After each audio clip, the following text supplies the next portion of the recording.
We spend zero time showing you a broken down image of our blades. Right. Yeah. And why they have this coating and why this, that, and the other. What we'd rather do is giving customers a way to express themselves through something as small as my razor handle. Yeah. And we're taking it to some pretty big extremes. Why couldn't you have a handle with a bottle opener on the bottom for your shower beer? Amen, brother. Yeah, why not? Bring it. Welcome to a fantastic conversation. I'm really excited today to have Michael Stutts from Dollar Shave Club with us. I have been so excited about having you come. Honestly, I had no idea when I first found out that you were going to come that you were also an author, and then had a chance to get a hold of your book, No Room Service at the Psych Ward, which was a complete and total page turner. So I want to get into everything today. I'd like to talk about the book. I'd like to talk about Dollar Shave Club. How cool is it working for Dollar Shave Club? It's unreal. Just like everybody else, the first viral corporate video or business video I ever saw was this one. And who knew in 2012 or 20, whatever it was, that I would one day work for this company. And how fun is it to work for a company that is based on fun and humor and having a pro customer advocacy angle? I mean, it's awesome because I am the customer. Yeah. So, it's just a lot of fun. It's so rare. I've been working in advertising for 35 years, and I have watched the decline of the brand, right? We've gone from the Coke Pepsi wars and Energizer Bunny stories and all of that down to what in essence is a number of commoditized businesses that are all focused so heavily on tactics that there really isn't any there anymore. It's just a finance question at this point. So it's so nice to see what Dollar Shave Club has done. I can't imagine that Mike or anybody else that made the first video was like, oh, well, here we go. I have a feeling that it was sort of like, well, we threw this thing out in the world and shit, let's see what happens next. But you guys really, you're in the rare air. I mean, you're rubbing shoulders with the Liquid Deaths and the Pooperies and the Disneys and the Nikes and the Apples in terms of proving that story still has value here, right, which I think is really amazing. What, in your opinion, what is the role of story as you guys move forward? Because you started off with such a big one, and the brand has changed a bunch, which I'd like to talk about as well. But what do you see as the role of story as part of your cohesion bond moving forward? It's basically everything, because let's take it way back. You said, who knew it was going to be this big thing? Well, you look at it in the rearview mirror and you look at it like there was this industry that was super commoditized and it was super serious and crazy expensive. Yeah. And nobody could actually figure out what all this technology meant. And now the handle vibrates and now you've got 17 blades and whatever. Right. When it came down to it, razors and shaving is not that complicated. So to make a story about calling out the weirdness of the industry and the injustice that you're spending all this money and you have no other choice, to say, we've got some great razors. We're looking out for you. We're going to sell them for less and we're going to have some fun doing it. Of course it would work. Right. You look in the rearview mirror, of course it would work. And so over the years, as companies evolve, I don't know of really any company, any brand that hasn't had a trough or an ownership change or a growing pain, or it gets bigger, it matures, it gets new owners. You're going to lose some of that original ethos. Yeah. And so what's happened with our brand is as we've grown, we changed owners. Those owners meant very well, but it's just natural that when a brand becomes part of a larger portfolio, you're going to lose focus, right? You're going to lose some of the authenticity, some of the focus. It's no fault of anyone. It just happens. How fun and fortunate is it that we, as a smaller team, focus completely on Dollar Shave Club and the brand and the original story. We get to go back to the roots and we get to, without any distraction, retell that story and remind people that this is why Dollar Shave Club became a huge thing in the first place. And we're still here. And it's still the same value proposition. It's a great shave at a low price. It's a smart money decision for you. It's us looking out for you, the customer, through calling out some of the nonsense that exists in not just this industry, but it could be any industry that we can call out and have fun with. And that third part of having fun and being funny and being irreverent and not so serious. I mean, look at a razor commercial sometimes and see how serious and precise and you got to look like Tom Brady. Like, most of us have weird facial hair and right, don't really give a crap what, I love Brady's doing. I've always sort of laughed as an ad guy. Of course, my watching commercials is more of a sport than anything else. Like nobody wants to watch commercials with me because I'm picking them apart, you know. But it's like you mute the Super Bowl, but you turn on the ads. turn on this. Yeah, I'm okay, definitely got part it. of that 41%. So I always laugh at Gillette's thing with like the lasers and the tech, and I'm like, come on, like it's a razor, you know. But it's funny. But respect that they've made a great brand off of that. Yeah. And that's the wonderful thing, is that this is a big enough category where there's room for that. And there's people who really love that technical precision story. But there's also people who love to one day have a mustache and sideburns, the next day be clean shaved, and 3 weeks later have a scruffy beard that looks terrible. Right. Doesn't matter. This is the world we live in now, especially, post from 5 years ago. Yeah. Appearances are not meant to be, so pre-descripted and predefined. And it's great for a brand like Dollar Shave Club. And Gillette can exist too. I think this also is such a great case study for finding a product market fit in a category that already seems like it's totally owned and dominated. So many businesses are so convinced that you have to innovate in order to have something new. And then they get caught up in that loop of chasing the innovation. What I love about, for example, the Liquid Death story is it's water in a can. The question wasn't, do we make new water in a can? That wasn't the question. Right. Liquid in can, already done. Flavored liquid in can, already done. None of that was there. The big question was, how can we go into market with a story that's completely unique? And when they said, everybody has been pure, the only one that really owned it was Evian.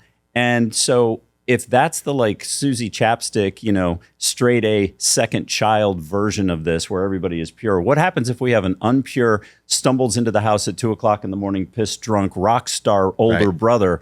What would that brand look like? How could you make water rebellious? And it's been sitting there as an opportunity the exact same way Dollar Shave Club was, and just no one was bold enough to take advantage of it. And Dollar Shave Club was invented for guys like my dad. My dad was the guy that drove across town to save 5 cents on a gallon of gas. Like, he would have been the first guy in line. Right. And I know that there's a huge part of the public that simply felt like they were unrepresented. Right. And that's exactly where those stories shine so much. Did Dollar Shave Club take a shave when it went corporate? Did the people that supported the brand kind of feel like, hey, you were supposed to be representing the underdog, and we sort of, you've changed stripes now? And this also tips back to what you were talking to. The mentality of let's hurry up and get to 100 million is very different than the corporate mentality of let's hurry up and get to 1 billion. Yeah.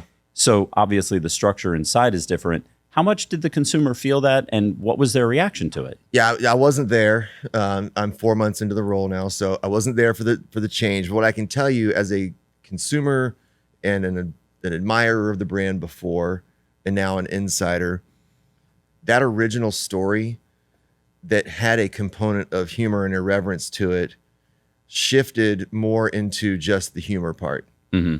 And this is the challenge now, where you went from this story of looking out for the underdog and, the great shave at a low price. Then other competitors rise. We have a change in corporate ownership, and there becomes a bigger challenge to stand out in the market. So you can stand out being funny in a couple of ways. You can be, at best, and in a really good way, a comedian who you have an identity that's authentic. You have a story to tell. You relate to people through, let's take Nate Bargatze, for example. He's the everyman, right? He's a dad. He was raised in the 90s. People can relate to that, and he's hilarious. Mm-hmm. And every time you see him, you think, that guy's really funny. At worst, you become a clown or a shtick comedian, or you're Gallagher that's smashing the watermelon, right? I'm going to be funny now. Exactly. Now I'm funny. And you don't go around telling the story about how Gallagher smashed the watermelon. You go around telling about how Nate Bargatze was talking about, whatever it was he was talking about, because I relate to that. Yeah. We shifted from the comedian to the shtick, and everyone else was saying the same stuff below the belt. Mm-hmm. Great brands have arisen during this time on that irreverent, in your face kind of dude bro humor. And that's where my outside in and now inside in observation is that we drifted to trying to get a laugh without telling a story. And now the story goes back to, we have really quality razors at a low price. We are looking out for you, the customer, by cutting out some of this nonsense, and we're going to have a lot of fun doing it. You got to get those first two parts right before you get to the have fun, be funny part. Yeah. And that's what we're working on now. Well, and how fantastic that the top brass there is open to that, right? I think a lot of businesses, they stop playing to win and they start playing it safe, right? Which is sort of the corporate sense of it all. But, well, let me ask you this.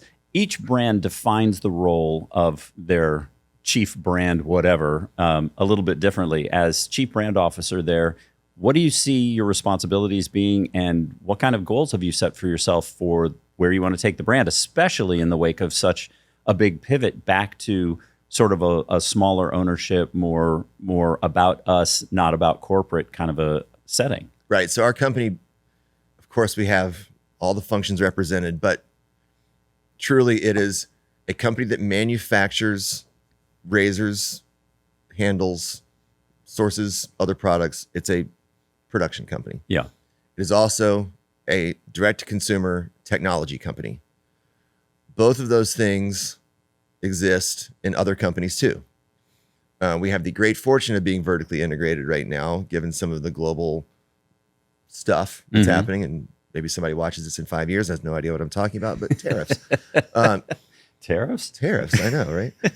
But then there's this third part of, we're a brand, because everyone else has those first two, or a lot of others have those first two, but we have to have a brand that cuts through.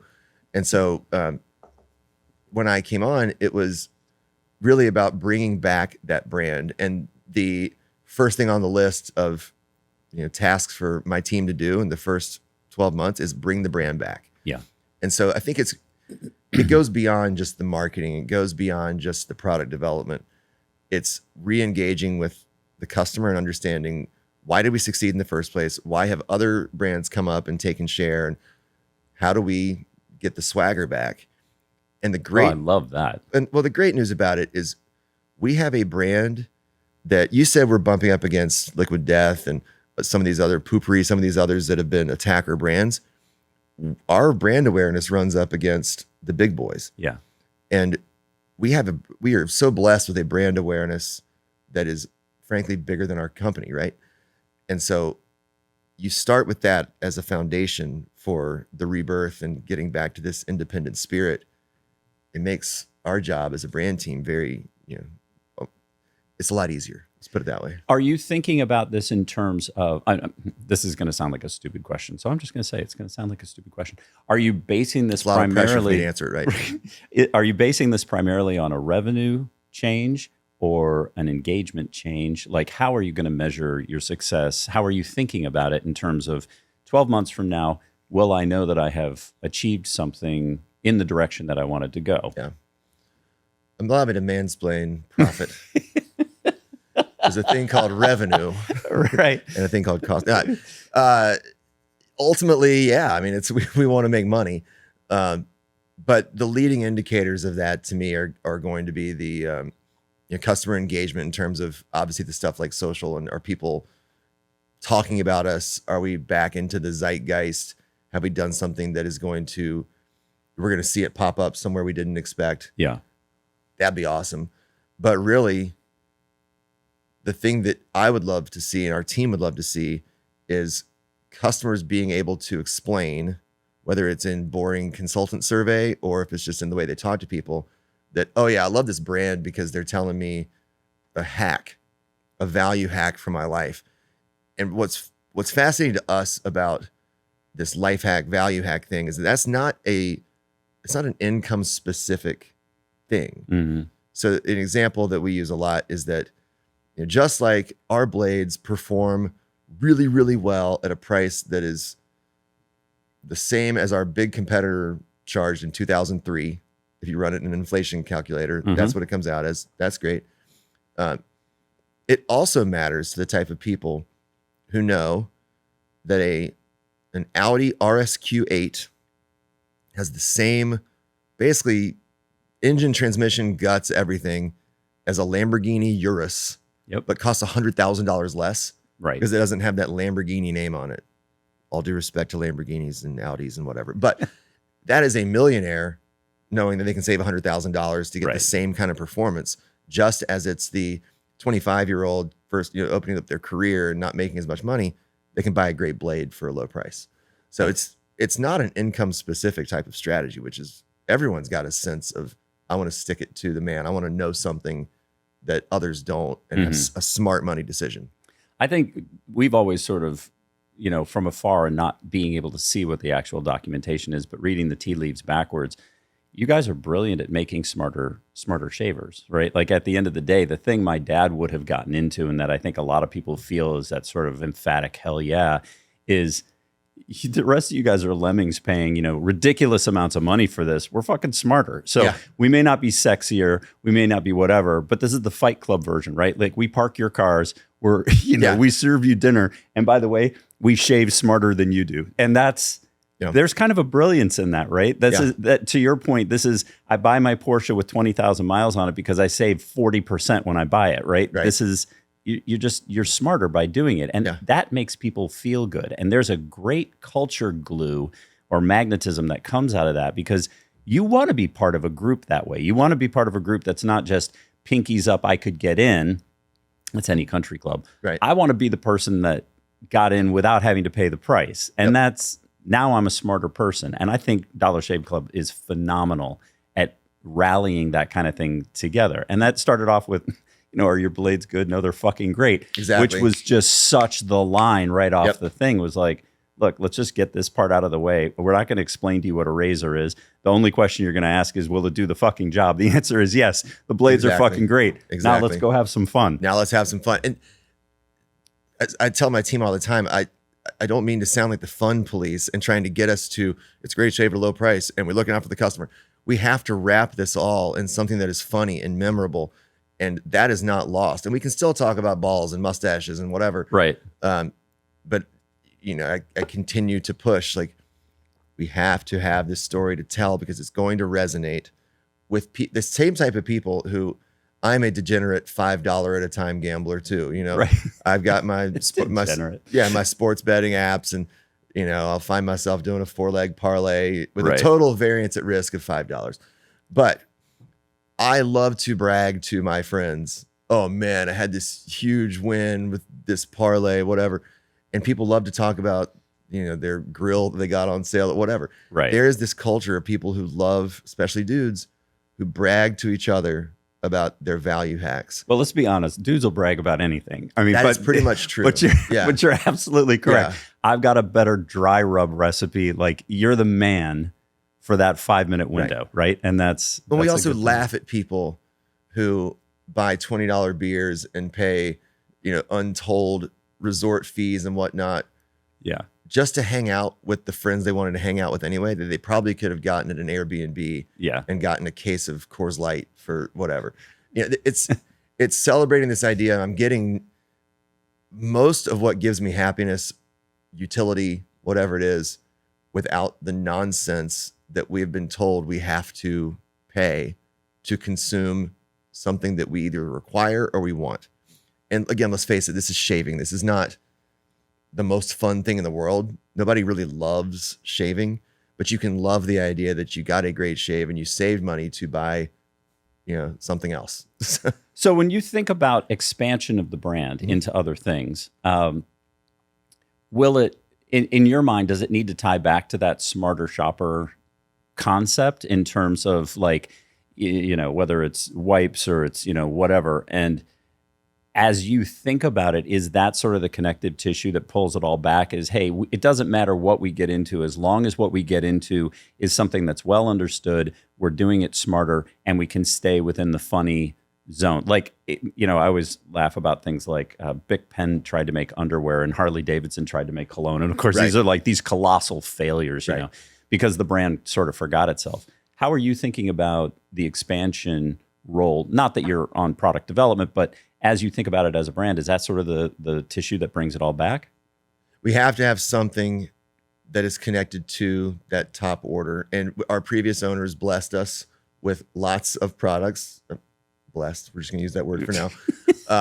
We have a lot of products beyond just razors, blades, and shave aids. Yeah. And it's up to us now to tell the story of how those fit with the brand. It's up to us to maybe change some products and just figure out what does this portfolio look like. But what we are super focused on is solving a problem or solving an injustice that dudes or women, because we have lots of women users too. It's what percentage is your women buyer base? Greater than zero. Very good. Yeah, there you go. Greater than zero. It is technically a unisex brand, which is great. We've got to find categories and products that solve a problem, right? Yeah. And that hit that original ethos and give people a fun way to do it.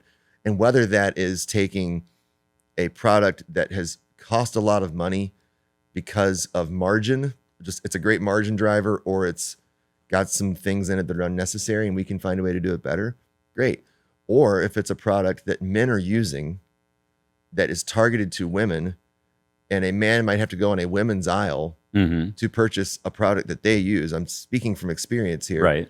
You see all my makeup? It looks great. Not makeup.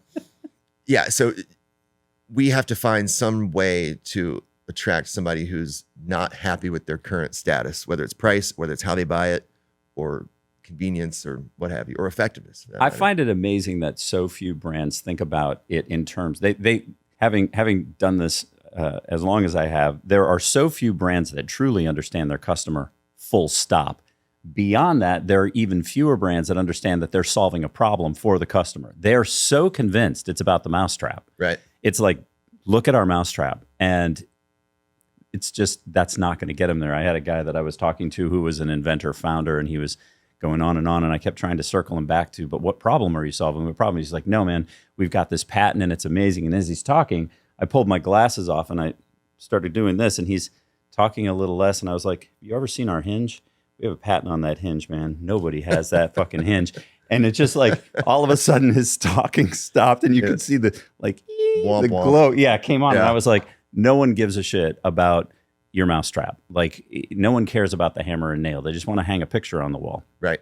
What problem are you we solving? spend zero time showing you a broken down image of our blades. Right. Yeah. And why they have this coating and why this, that, and the other. What we'd rather do is show you that we can make handles in unique colors and unique patterns that our customer, who is young, who is interested in sports and sci-fi and comedy, and they're out to have fun and live life, we can make handles that appeal to them. Yeah. And that's where we want to have innovation, is giving customers a way to express themselves through something as small as my razor handle.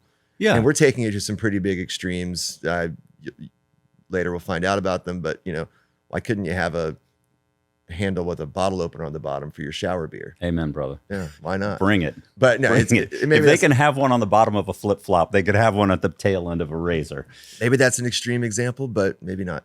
Talk to me about media for half a second. One of the big sorrows for somebody who's been in the business longer than 5 minutes is watching the de-evolution of top of funnel, right? Everybody is so focused on the bottom of funnel, and even LinkedIn has come out and been like, performance marketing will not save you. You're talking about 10% tops of your total potential audience if you're just sitting there shooting fish in the barrel at the bottom of the thing.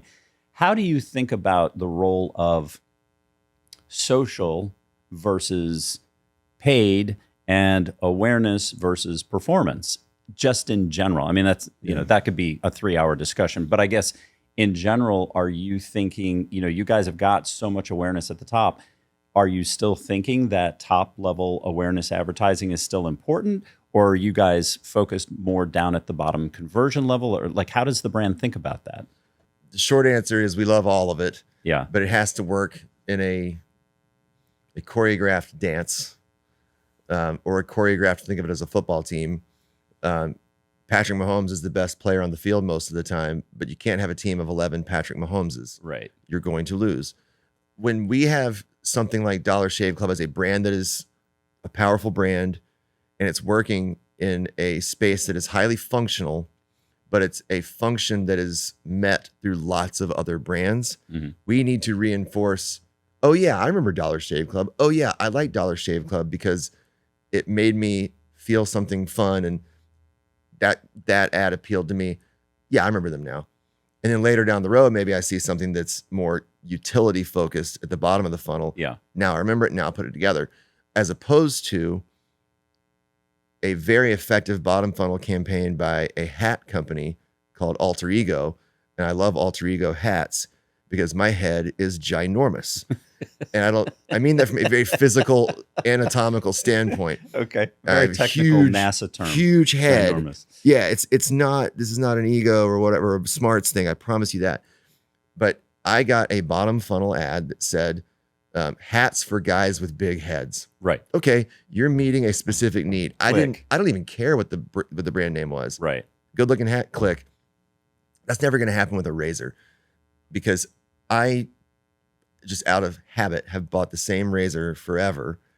I'm not saying me specifically, but a consumer mostly does. Mm-hmm. I need to be sort of jarred out of that pattern. So we have to have both. And we've got great teams that are doing top of funnel and bottom funnel. And now it's about unifying the message and making sure that that story and that ethos goes from top to bottom.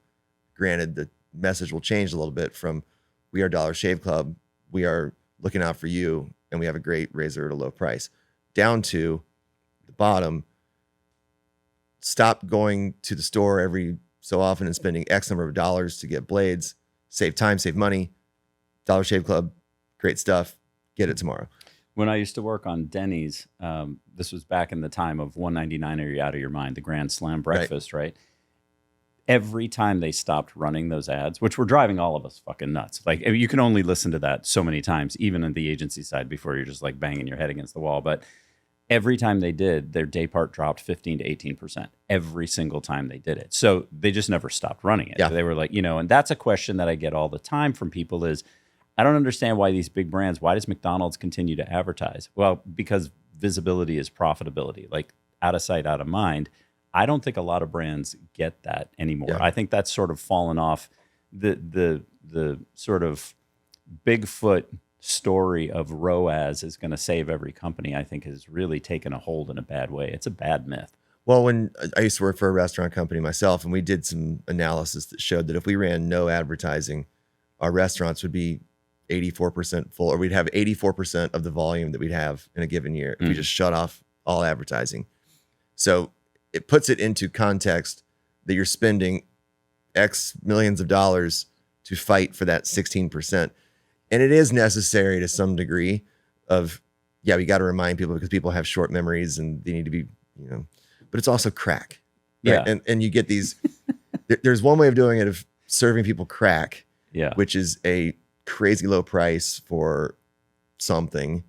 But what you're seeing in that space, which is interesting, is Chili's, which, again, depending on when people watch this, is having quite a run right now. And it's based on this 3 for Me, which has no price point in it. It says starting at $10.99. Yeah. But that phrase, they've taken it. And now if you actually look at a Chili's menu, there's this proliferation of things you can buy, and it can go all the way up to $20+, right? So that's an interesting hook on value that's memorable. It's easy. I got it, but it's expandable. Mm-hmm. And so I don't really know how we got there, but how that applies to us. But there's smart ways to do it, and there's drug addiction ways to doing it. And what we always want to look for is what's a way that's going to support the brand story, and what's something that's going to meet a need that the customer has versus just reminding them, don't forget to shave. Like, that's not right. That's not what we need to remind people to do. I think if you've got the entertainment side and the visibility side on the top and the crack side down at the bottom, it's a really good sandwich, right? That's the best way to think about it. The old crack sandwich. That's it. Yeah. I think Dollar Shave Club is one of the few brands that has the opportunity to become part of culture too. I think you guys have got a got milk potential factor in this. I'd be super curious to see if that shakes out as your new team comes in and sort of finds something like that, where it just becomes a part of pop culture, like, some phrase or some thing that you guys represent that's just different that way. Because the corporate giants can't go there. They won't go there. Right. Like, that's just not in their zone. But you guys really have the ability to do something that becomes so playful that it winds up, where's the beef, right? Like, I get a sense that you guys have that potential. I hope that finds you in some way? Because those moments, that's like saying I'd like a viral video, right? There's no button to push. Love those questions. Hey, can we just make this go viral? Right. Yeah. Sure. Yeah. Tuesday at 10. Yeah, I got you. We're going to have the make the video go viral meeting at 10 o'clock tomorrow. That'll work out. Yeah. All right. So one thing, tell me, what are you most excited about in this role? As you take a look at it, you're 4 months in, so the honeymoon period isn't over just yet. When you take a look at this, is there any one particular thing that you're just like super excited about and really jazzed about for the position?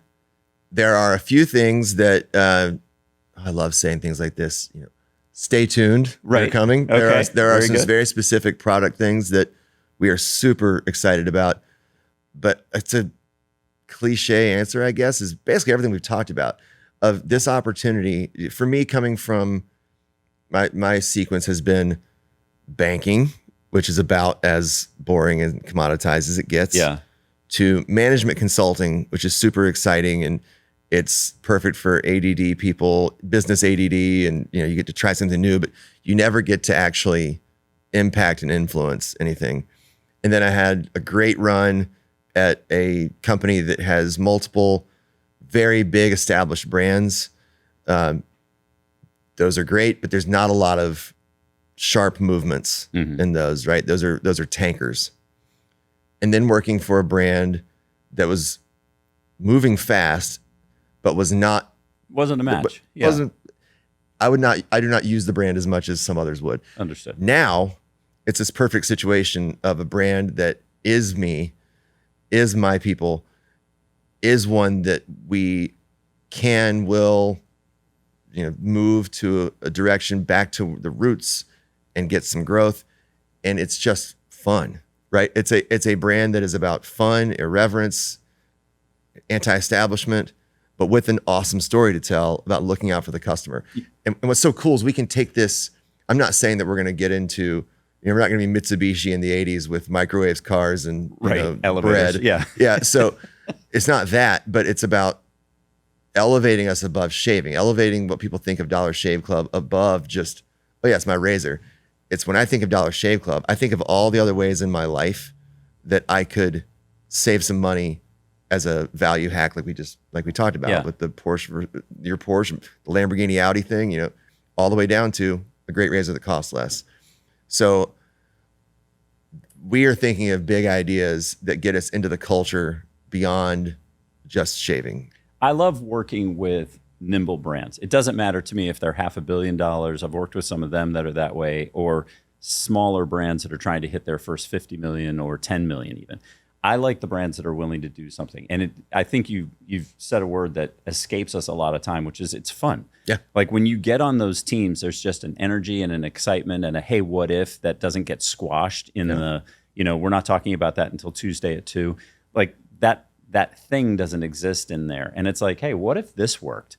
And everybody kind of gets jazzed about it. When you find those opportunities, it's really hard not to get passionate and excited. And I think the best ideas always flow out of that. It sounds like you're in that position and on that ship. Congratulations. I think that's going to be really cool. I'm blessed in the very true sense. I'm blessed to have this opportunity. And our whole team, I tell them all the time, like, y'all, do you realize how good we have it?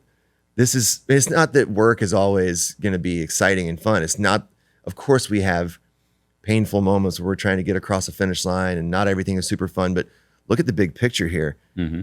We are working for a company and a brand that is fun, that makes people happy, that provides a function in people's lives. Let's have fun. We're not solving a geopolitical crisis. We're not curing cancer. We're having fun. So let's put this all in perspective, and every day should be pretty bearable when you think of it that way, right? Pretty bearable is a good bar to go. That's after. fine. I mean, sometimes the world isn't bearable, but right. I'll tell people all the time, just remember when you're feeling stressed out, remember the stakes here. Yeah. The stakes are that it's a razor company. Right. You're selling razor. You're selling razor blades. So, and we're doing it in a fun way. I remember I worked for, it's no longer, but DMB&B, Darcy Macias Benton and Bowles, was my first real job, right? In my 20s, like first real career. And I just remember walking around. We were across the street from the Arch in St. Louis at Gateway Plaza.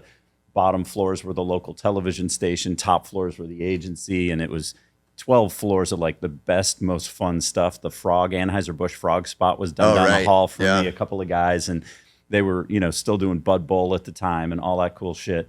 And I just remember standing in one of the corner offices one time. We had M&M Mars, so there were M&M products all over the place. We had Sega Genesis, so we had Sonic Hedgehog, which was mentioned in your book, before everybody else got a hold of it. Like, it was the coolest place ever, right? Every fridge was filled with Anheuser-Busch products everywhere, on every floor, on every corner.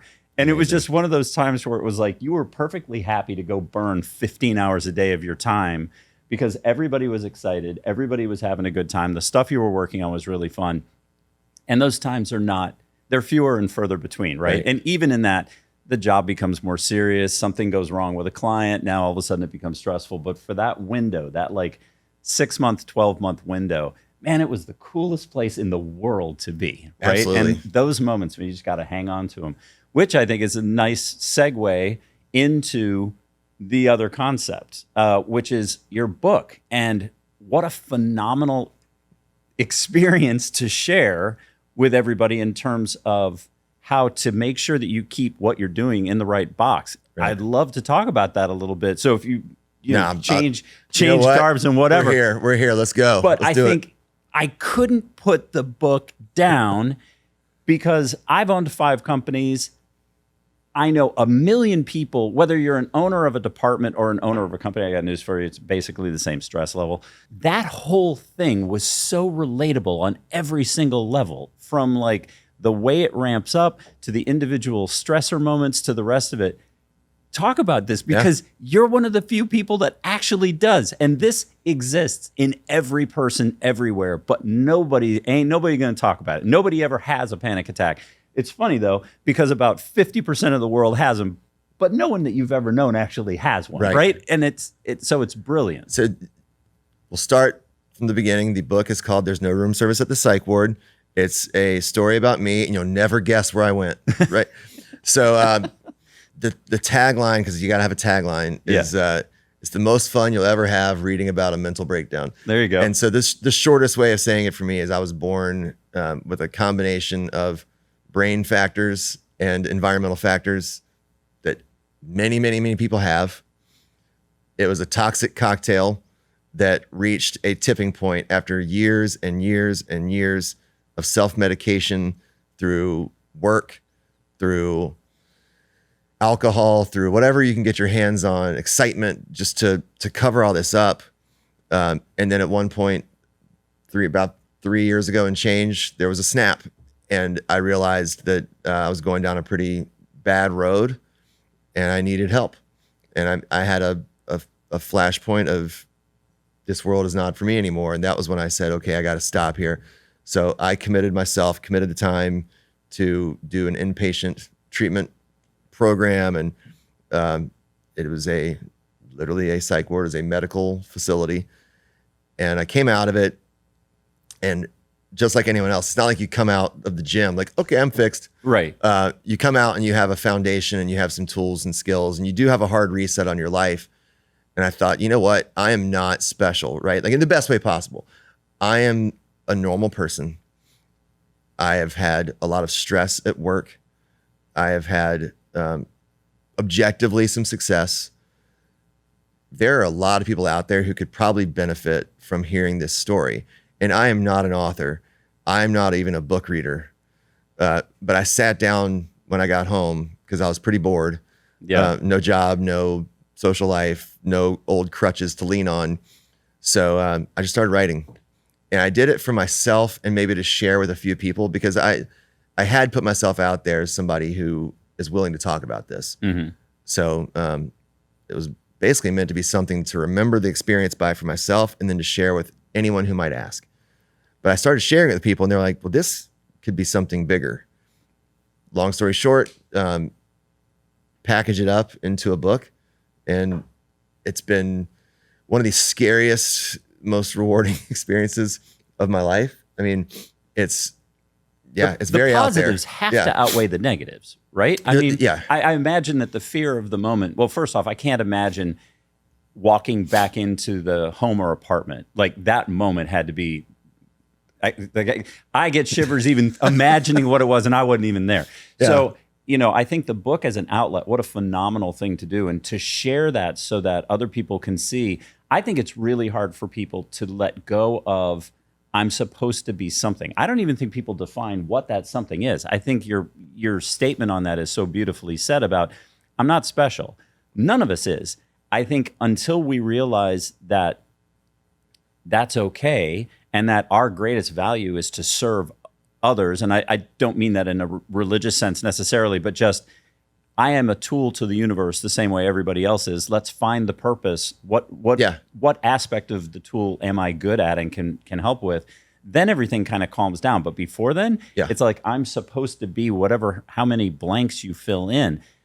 As you take a look at the response from all of this, and as this is clearly a big part of your life, how do you bring that into a work environment and make sure, I mean, you've got to have an eye for watching, hey, so-and-so is kind of tripping into this zone, or, I'm watching the stress level of somebody. How can you be helping them sort of walk off their own ledge that way so that they don't get to that place? Well, backing up a little bit, so I am religious. I am a Christian. I do believe there's a purpose for pain, and I went through a lot.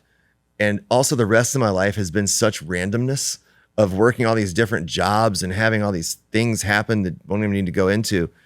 But what is the purpose for this pain? And best I can tell is that it's to help others. And I was also given the gift of, I guess, being able to write. And now here we are. So now to bring it maybe into a bit of a more business context and a branding context, knowing your audience, having a hook and a story. And so the specific purpose I'm at least pursuing is that in the workplace, which is one of the most stressful and overlooked places for mental health warning signs, bring this topic into this space in a way that is authentic, safe, and real. Because all these corporations have their EAPs, and a CEO can say, we take mental health seriously. That doesn't matter if your direct manager doesn't take mental health seriously. And you can't force everyone to take mental health seriously, but you can create a culture where if they don't, it's going to be weird that they don't. As a leader, be vulnerable, open, honest, and authentic, and talk about not telling this big full story or saying, read my book. It's, hey, I can't make this meeting anytime if it's Monday at 3 because I've got a psych appointment. So I can't miss that. Just by saying that sentence, it opens so many people up to feeling safe to talk about something. And again, it's not a heavy-handed, forced thing, but it's just casual conversation. You're removing the barrier, though. Removing the barrier. That's the big, that's right. That's the secret. I don't think it's about a big program. I don't think big programs do much for anybody ever. Like those are check boxes. Yeah. I think the fact that you wrote the book, the fact that you maintain your schedule, the fact that you maintain healthy boundaries tells everybody else, if I don't feel like that's happening, hey, maybe I can go and talk to Michael about it, and he'll be open to hearing it, talking with me about it, giving me some suggestions on how to move through it, or helping to advocate for me if I'm for some reason fearful or not feeling strong enough to go advocate for myself. Yeah. Which could be true for a number of different reasons. I think it's brilliant. Like the book, in a sense, is the get into jail free card, if you will, of I can talk with him about anything. And I think I wish every leader had a open session like that they could display out, because I think more of them are probably open than their employees realize, but they don't have a vehicle like you do to say there is no barrier here, you can feel safe. Right. That's brilliant. Well, here's the first thing I tell anybody. So if I'm having this happened 4 months ago, my first all hands meeting, or if somebody joins the organization, joins my team, I lead off with, here are my priorities: my faith, my family, which includes, chosen family versus blood family. Yeah. My physical and mental health, work, and then my friends and my sports teams, which are all tragic. Not the friends, the sports teams. You must be a Bears fan. Panthers, Hornets, Tar Heels, we're fine. But anyway, You're good there. we're good there. So most of the time. But I also say, just because work falls fourth on that doesn't mean that I don't work my butt off, right? And I expect you to work your butt off. However, when there's a tie, it's going to fall to those first three, and eventually we'll get back to the work part.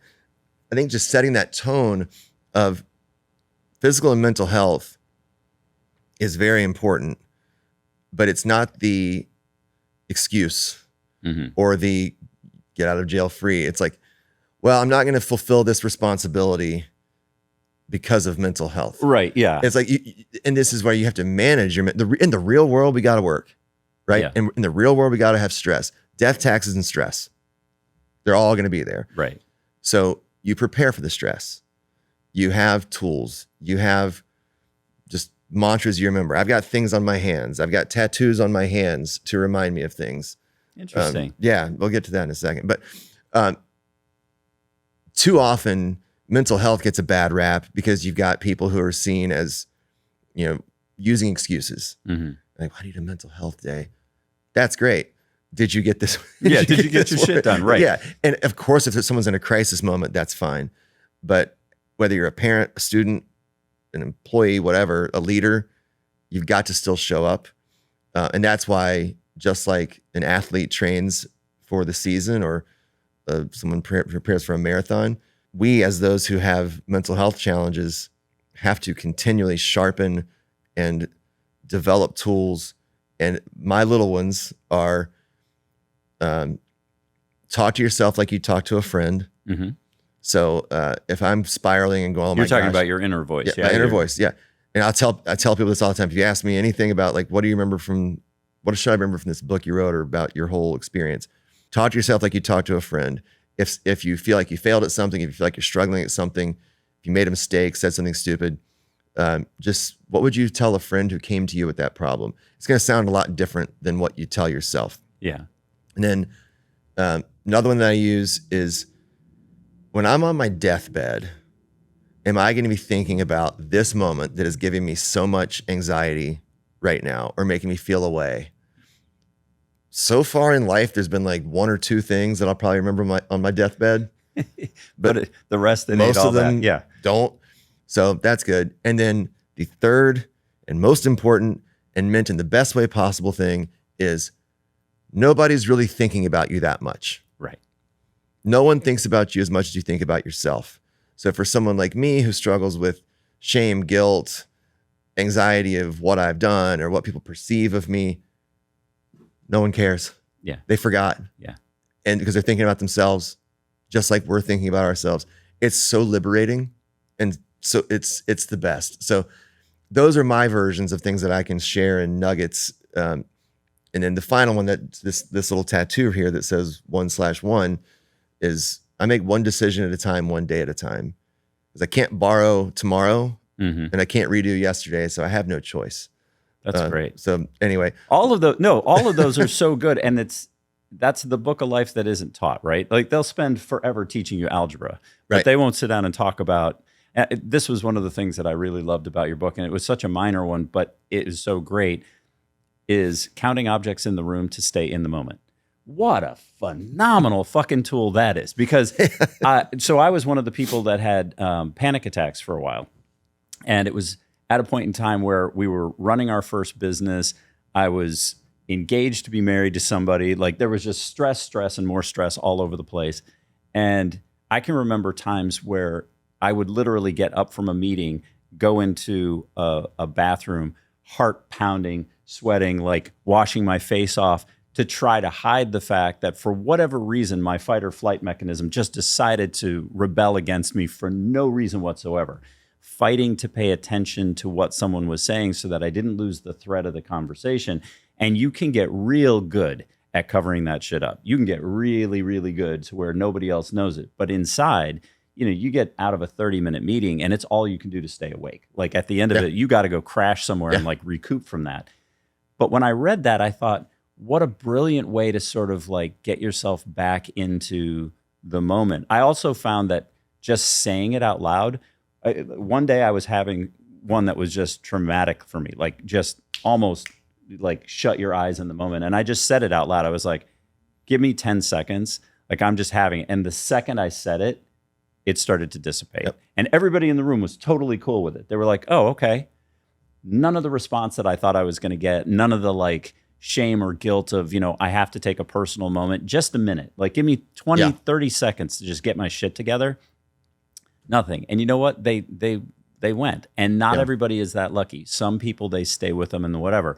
So I think those little things, giving yourself permission to matter, realizing that nobody is just sitting there with a microscope. You're not on stage being watched. The expectations are different than the way you perceive them. Like these are the things that we should be sharing with people because they're so profoundly impactful to how you live. I remember that's huge. Well, in the management consulting world. So when I first started taking medication, which was a couple of years before I had to do my inpatient experience, so I would have these presentations and it'd be my turn to go. And for the 20 seconds leading up to the slide turning over to mine, here comes the heartbeat. And then, here comes the first beat of sweat. Right. And it's like, oh my gosh, like I forgot to breathe. Right. All right. So then that was my experience many times up until this medication thing kicked in. And I was asked to, I was a new partner, and I was asked to go to a meeting at a client I'd never been to. It was a very high stakes meeting around both the senior executives of the company and senior partners of my firm. And it was a last second thing. I had to jump in. That is about as stress inducing as it can get. So 20 seconds to my part. And instead of all those feelings, it was like, you wrote these slides, you know exactly what's on them. You know more about this topic than anybody else here. Yeah. Also, nobody's really paying that much attention to you. A lot of them are looking at their email. Right. As long as you make like 2 or 3 interesting points, you've done your job.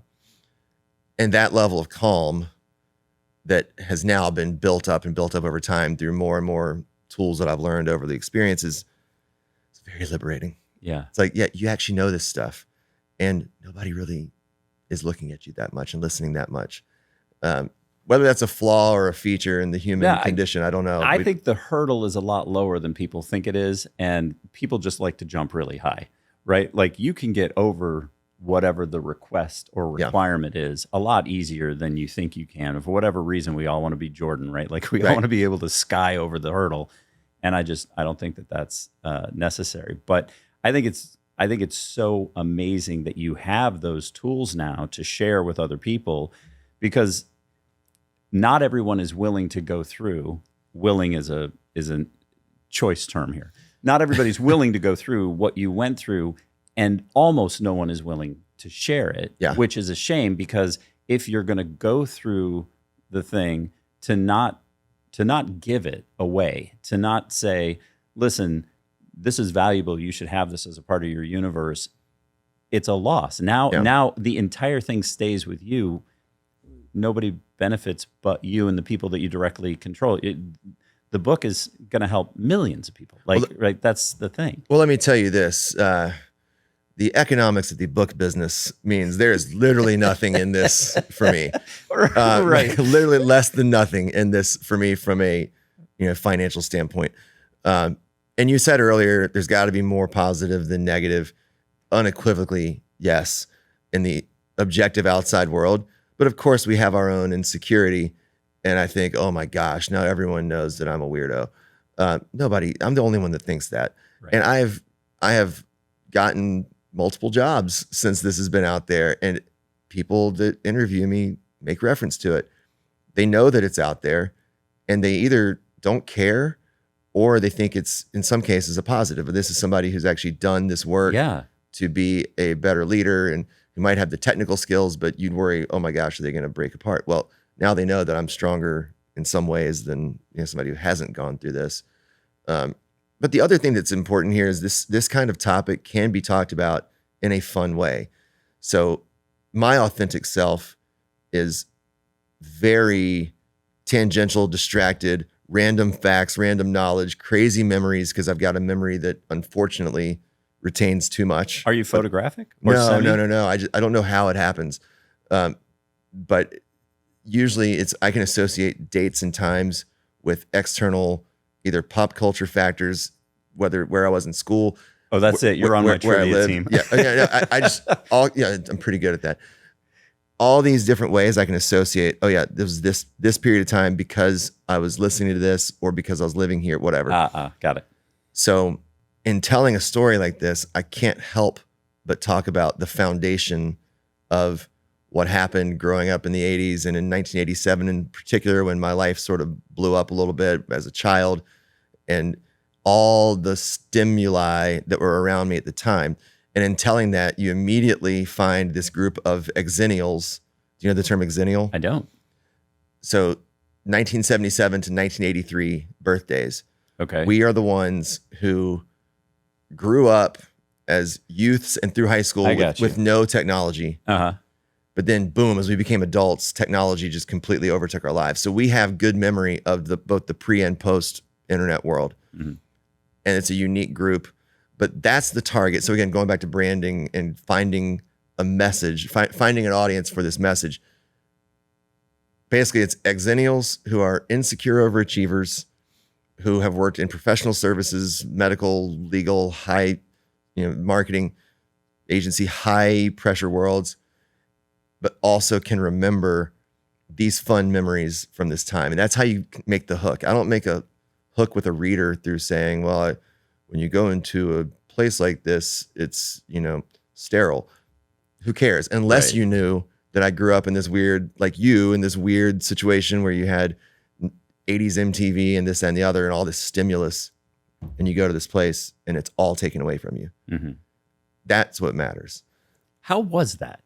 I kind of think that the new display of wealth is going to be not being online. I have this funny feeling that that's going to be like I've got people that do that for me, so that you're not dopamine popping every 10 seconds and doom scrolling and the rest. How was it to be truly disconnected again? Because for those of us out there that I remember the day MTV turned on. I was over at a friend's house. Laura and Jamie and I were sitting there watching that. I remember the day the internet turned on at our agency, 1994. A Netscape thing came up and no one knew what the hell to look at. Yeah. I remember looking at it and them saying, ask it something. I was like, well, I don't have a question. It didn't even occur to us then to use it the way that it was. How was it to go back to a place where you were so isolated with the My Pillow biography like that? That was one of the details in the book that just absolutely cracked me up. It's like flipping through the bookshelf in the thing, and you're like, I got the My Pillow guy. The My Pillow guy. My contribution to the bookshelf, so there's this huge bookshelf in there, and the randomest set of books, it was a combination of what people brought with them, and then just I'm sure that they bought books, whatever. I brought the Dave Grohl document, or the autobiography. That was my contribution to the bookshelf, just in case anyone's interested. Someone brought the My Pillow guy there, and anyway. To answer your question, it's one of the most liberating experiences ever, and not in the way that I thought. So I thought it was going to be nice to disconnect with the whole world, on the outside, over here, all the whatever.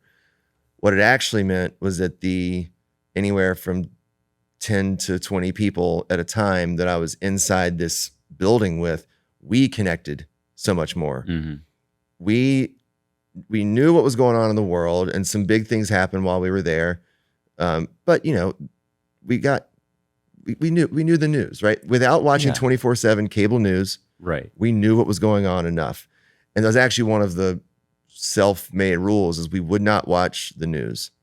Interesting. Well, because everyone, politics, and it would start dialogues, But with the ridiculousness of bipartisan politics and talking heads and polititainment, with that taken, that's a great word. With that taken out of our lives, and without our constant screens and texts and emails and not being present, I developed some of the biggest, best friendships that you could possibly make in that situation, in that period of time. People that I still keep up with, because we were learning about each other. Our form of entertainment was learning about each other. Yeah, like literally one night after dinner, there was a guy that had come in, and 2 weeks into the time I was there, I didn't really know much about him. I was like, hey, after dinner, do you want to just go sit in a room and talk about our stories?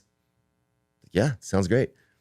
As opposed to do you want to sit in front of this screen and watch sports highlights for the next 3 hours?